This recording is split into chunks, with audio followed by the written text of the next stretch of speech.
Selamat bertemu kembali dengan saya, Bapak Epin Sirait, dalam pelajaran PPKN.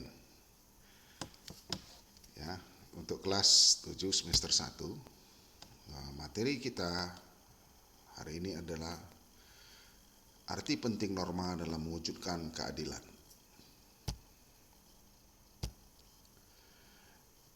Dalam tayangan sebelumnya, kita sudah belajar tentang jenis-jenis norma. Ya, ada norma kesopanan, norma kesusilaan, norma agama, dan norma hukum. Ya. Ini sekarang kita belajar tentang fungsi norma atau aturan dalam masyarakat. Ya.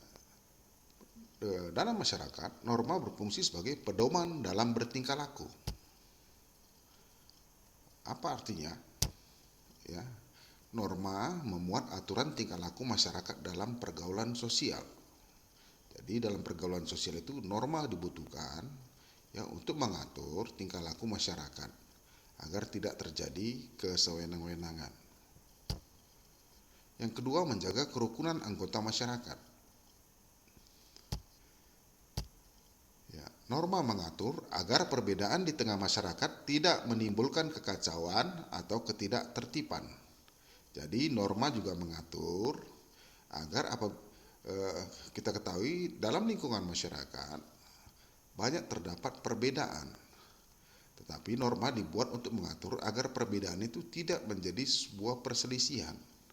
Jadi norma mengatur bagaimana manusia yang satu dengan yang lainnya walau berbeda tetap bisa menyelesaikan masalahnya walau berada dalam situasi perbedaan, baik itu keyakinan, golongan, suku, ras maupun agama. Kemudian fungsi norma sebagai sistem pengendalian sosial. Ya, artinya tingkah laku masyarakat diawasi dan dikendalikan oleh aturan yang berlaku. Jadi aturan itu juga untuk mengendalikan tingkah laku masyarakat, ya, agar masyarakat berjalan sesuai dengan aturan-aturan yang sudah disepakati di tengah lingkungan masyarakatnya. Untuk mengatur kehidupan warga negaranya, maka negara Republik Indonesia menyatakan bahwa pemerintahan negara berdasarkan hukum atau sering disebut dengan Rechtsstaat dan bukan berdasarkan kekuasaan atau Marktstaat. Hal tersebut tercatat pada pasal 37 ayat 1 Undang-Undang Dasar 1945 yang menyatakan bahwa negara Indonesia adalah negara hukum. Apakah negara hukum itu? Ya. Secara umum, negara hukum adalah negara yang mendasarkan segala sesuatu, baik tindakan maupun pembentukan lembaga negara pada hukum tertulis maupun tidak tertulis. Ya, contohnya, sistem pemerintahan di Indonesia ya itu sudah diatur dalam hukum dasar Indonesia, yaitu Undang-Undang Dasar tahun 1945. Ya, baik dalam pembentukan lembaga negara, yaitu eksekutif, yudikatif, dan legislatif, ya sudah diatur dalam Undang-Undang Dasar tahun 1945 dan undang-undang yang di bawahnya. Kemudian negara hukum menurut EVDC, negara hukum mengandung 3 unsur, ya. Menurut EVDC, negara hukum mengandung 3 unsur, yaitu supremacy of law, yang kedua equality before of law, dan yang ketiga adalah human rights. Apa maksud dari ketiga unsur ini? Ya. Yang pertama, supremacy of law itu ada dalam arti tidak boleh ada kesewenangan sehingga seseorang warga harus dihukum jika melanggar hukum. Jadi setiap orang walaupun melanggar hukum berhak memperoleh peradilan. Makanya ada lembaga pengadilan. Orang yang melanggar hukum berhak mendapat pembelaan di pengadilan untuk menyelidiki apa penyebab dia melakukan pelanggaran hukum. Jadi tidak sesuka hati, ya, begitu orang bersalah langsung diambil tindakan menghukum, tetapi harus melalui pertimbangan dan dasar hukumnya harus jelas. Kemudian equality before of law. Setiap orang sama di depan hukum tanpa memandang status dan kedudukannya baik sebagai rakyat maupun pejabat. Jadi Di sini artinya siapapun itu, ya, apapun jabatannya, posisinya, ya, kalau dia melanggar hukum tetap harus menjalani proses hukum. Jadi tidak ada perbedaan, semua sama di dalam hukum. Yang ketiga, human right, ya, diakui dan dijaminnya hak-hak asasi manusia dalam undang-undang atau keputusan pengadilan, ya. Dalam Undang-Undang Dasar 1945, hak-hak warga negara sudah dijamin, yaitu pasal 1, pasal 27 dan pasal 28. Begitu juga pasal 29, ya. Hak-hak dan kewajiban warga negara sudah diatur dalam batang tubuh Undang-Undang Dasar tahun 1945.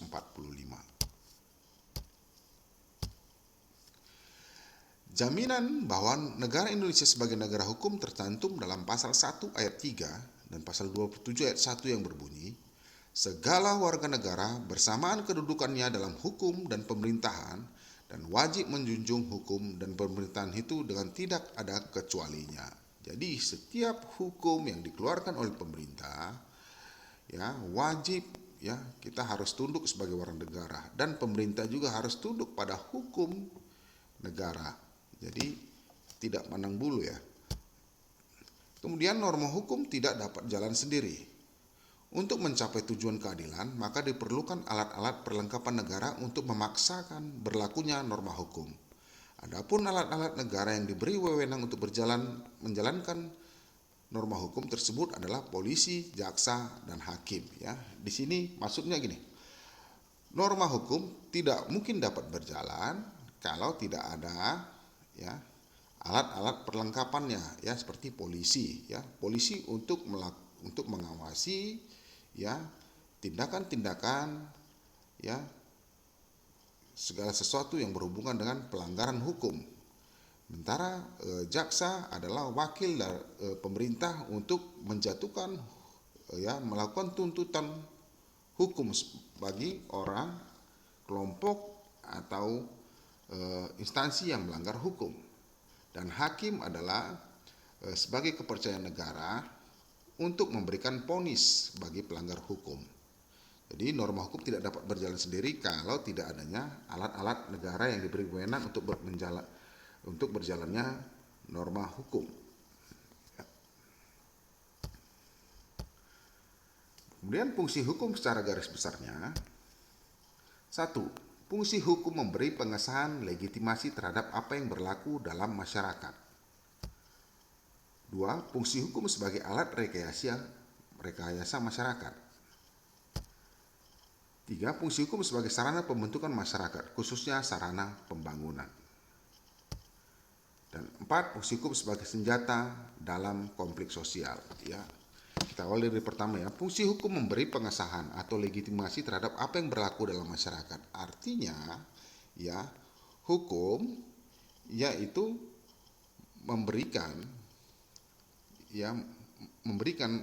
gambaran kepada masyarakat apa yang sah, apa yang boleh dilakukan, dan apa yang dianggap melanggar hukum, ya. Jadi memberikan pengesahan, ya, secara hukum, ya. Kemudian fungsi hukum sebagai alat rekayasa masyarakat adalah fungsi hukum itu sendiri, ya,